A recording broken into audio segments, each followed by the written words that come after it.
Hello, hi. How are you? It's your boy, and I'm back like Shammah. Anyways, welcome back to the channel. Thank you for tuning back in. So, today's topic: friendships versus expectations in the vlogging style view. Once again, I mean this is fun, and it's also freeing because I don't have to set anything up. But that's not the topic. Straight to today's topic. Yeah, you already know I'm fond of wasting your time, as I've already wasted your 30 seconds right here. But um when we talk of friendships nowadays or support systems, we always have this thing of I scratch your back, you scratch mine too in mind automatically. I mean, as human beings, that's how we're programmed. But then I think over the time I've realized that we're taking this I scratch your back and you scratch mine thing too literal, to the point whereby the definition of friendship is no longer as how it should be. Friendship nowadays no longer exists without someone doing back the same thing you would do to them or you do to them. Now, why am I saying this?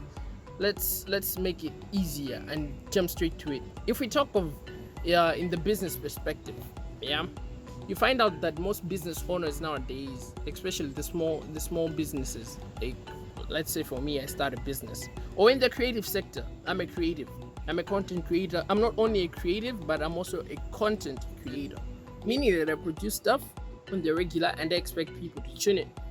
Now, when you talk of the business sector, once again, there's this thing whereby a lot of people are expecting automatic support, yeah, just because they are their friends or their families or whatever you might call it. Yeah, they're expecting an automatic support system when they start their businesses. They're expecting people, and unfortunately, what it has ended up nowadays is social media. Everything is defined by posting and reposting. Yeah, so everyone is expecting their friends, their close circles to repost the stuff, and if they don't, uh, it's a big deal. And apparently, it's a big deal. It's defining friendships nowadays because now, as I'm saying, we have recreated the whole definition of what friendship is anymore. What friendship is nowadays. So I want to share my views on that because it's unfortunate on where it's going and unfortunate what I see amongst my peers as well. And when you talk of the creative side, well, hey, just forgive me, I find it hard arranging words in the right state, but yeah, I hope you get the point. As a creative, yeah, obviously, I also expect a support system. I'm also expecting people to tune into my content when I put it out there because I'm not doing it for myself. But then also at the same time, it would be wrong to put my friends or the people I consider as my circle in a position of forcefully being into the stuff I put. I don't know if I'm making sense. There has to be that element of freedom, you see? Not that just because you're my friend, then you have to tune in my stuff, and if you don't support, and then I come at you like, no, you're not supportive, you're a bad friend, and things like those. Why am I saying this? Because now I've been seeing over social media and stuff. Let's say I have a business, I run a business. But then also, I think for me, it works best as a creative. Obviously, as for me, what I do, I send my links to people direct in their DMs. Yeah, whenever I post something, whenever I publish something, I'm expecting them to watch, yes. But also, reality has to come in. Like, not everyone can dig my stuff, you see? And not everyone is in that position of sharing stuff. So others just view, and it ends there. Don't comment, like, subscribe, or share. It's there. They enjoy the content or not. It ends there. I have no feedback. I have no control over that. But then should that detect my relationship with these people? Like, no, I shared my stuff, but you've never. I actually know people who, ever since I started, I've never replied or responded to any of my content. But we still have casual talks, which are beneficial and are mutual, and I enjoy them. You see? Now, let's come to the business aspect. Let's say today I open a barbershop, and then automatically I'm expecting my friends to come have a haircut at my place. place and my place. Why? And then if they don't, I'm like, no, you don't support me. Now, okay, leave that aside. Now, any one of my friends also starts their own business, and then they send me stuff for me to promote for them or to share. And I genuinely like this stuff. You see, I genuinely like this stuff. Or let's give an example. Malin. Yeah. I've shared Malin's music several times here. I've promoted Malin's music. And then let's say he doesn't promote my stuff. And then next time he sends me his stuff, I'd be like, nah, bruh. You don't even share my stuff, so why should I bother with your stuff? Doesn't make sense. I mean, we all have to work for our own fan base and our own support systems. It's not automatic. It's not like just because Malin is my friend or Malin is my brother, automatically I've earned his support. It shouldn't work like that, but unfortunately that's how it has turned into. We all have this false expectation of people and the people around us. Like, just because we're friends or just because we're close, you're supposed to do this and that. It's wrong for me, as my take. It's wrong because we don't give people the freedom to be and to also like what they like. We are forcing them to like what we like or what we're doing just because they're them. I'll give another example. I make music. So let's say today I decide, you know what, I wanna make trap music, but then also content-wise, I want to talk about alcohol, girls, drugs. You see, I want to talk about that stuff. Already in me, I know my family members or my close circle won't resonate with that type of music. They don't like it. But it doesn't mean there aren't other people who like this type of music who are gonna, be like, yo, this is a blast. We have the time of our life. Give us more. It's never a win-win on both sides. You win somewhere else, you lose somewhere else. But I can't come out to the public and be like, now you guys don't support me and blah blah blah. I was expecting you to be like my top fans. Nah, what I'm doing does not resonate with them. They don't dig it. I can't force them to like it just because they're my family members or they're my close circle of friends. To them, it's trash content. To others, it's nice. So let's say I make it. I can't come to the podium now and say like, they didn't believe in me, but I made it. Shout out to my top fans. You people believed in me. Blah blah blah blah. The people I expected. Expectations versus reality. You have to earn it. You have to earn it. There's always gonna be a fan base somewhere else, but you have to earn it. You don't have to force it. That's the thing. Yeah, I start a business. I'm doing my stuff, and then someone else comes to me. Do this. It's not automatic that I have to promote. Yeah, because now I promote Malon stuff. Let's say another artist comes to me with their stuff, but I don't like the stuff.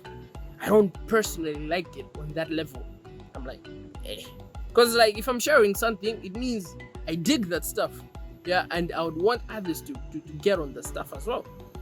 So now, this stuff does not resonate with me.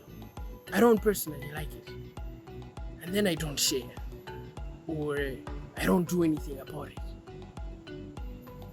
There is no reason for someone to be bad at me. No, you promote Malo stuff. How about you don't do it? No, you have not earned it. That's the thing.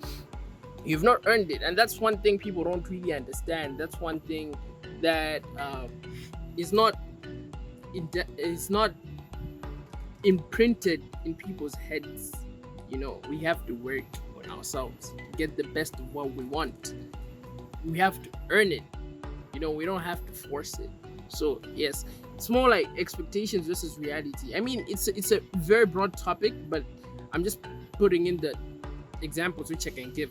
It's not only now about business and the creative sector, but then also emotionally. If I'm there for someone during a tough time, as I said, as a human being, you're also expecting and wishing that they did the same to you if you were in that situation. Yeah. But it's not always like that. Sometimes you're just there to help. And then if they don't help you back, it's not a matter like, no, I remember I helped you this time, but how come you're not there for me? I mean, now it comes to the point of what are you doing it for? Are you doing it as a trade? Are you expecting something in return? Or are you doing it out of pure love or because you like the stuff? Let's say you like their products, you like their content. Now, if you're doing it, if you're not doing it out of pure love, now it becomes trade. Yeah. Now you only promote your friend's stuff if they promote yours. If they don't promote your stuff, they're not gonna promote theirs. Now it becomes a trade. That's also okay. It depends on what you're doing it for. Yeah. But then if you're doing it from a point of trying to lift someone up, like you like their stuff, you'd like to see them go far, then whether they do the same for you or not shouldn't really bother you. I don't know if I'm making sense, but it turns out it bothers a lot of people, and then they end up cutting people off. They end up, pulling back, like, nah, this guy. No, it shouldn't be like that. I'm begging. It shouldn't be like that. First of all, make your own fan base. Develop your own support system. Your friends are not your fans. Your friends are not your customers. Your customers can be your friends, but your friends are not automatically your customers. And that's fine. That's okay, because your stuff cannot resonate with everyone else. The same way I accept it on my end. I make music. I do YouTube. If I wanted to start a business right now, you don't support me, like you people. It shouldn't matter, because there'll be other people who would be interested and invested in this. But then I can come back to you at another time. You guys ask me for a hand in help. I really like your stuff. It resonates with me. It's okay. And then I say, no, you've never. It's not like that. As I was saying, I have conversations with people who have never shared, who have never. But then it's not like I can scold them. Yeah, it takes a personal motive, a personal push to do that. Some people are just not on that social level. They will enjoy the content like that, but they won't say anything. But then it's also okay. It's nothing for people to be pissed about. So as we're living, let's also know that our expectations are not always supposed to reflect reality, and we should always be willing to take disappointment and else. Is this mirrored? Let me switch. And else. Yes. But that's pretty much it. It's a very big topic, which can be broken down into so many things. What's funny is that this is my second video. The first one was 15 minutes long. I was shooting this one again, expecting it to be half done, but it's wonderful Shammah we're talking about. But that's pretty much it. Friendships and support systems, expectations versus reality. I would have loved to share more, but I'm limited to that. If there's gonna be anything, I'll make another episode. But this was it for this episode. Thank you for tuning in. Yeah, after I cut this, obviously I'm sliding down, because I'm still a kid. I'm at the kids' playground, So yeah, thank you for tuning in, and see you in the next one. This has been the bonus episode, as I promised. Just living up to my word, guys. I'm living up to my word. Oh, by the way, serious note this time. Okay, let me not spoil it. Peace. See you in the next one.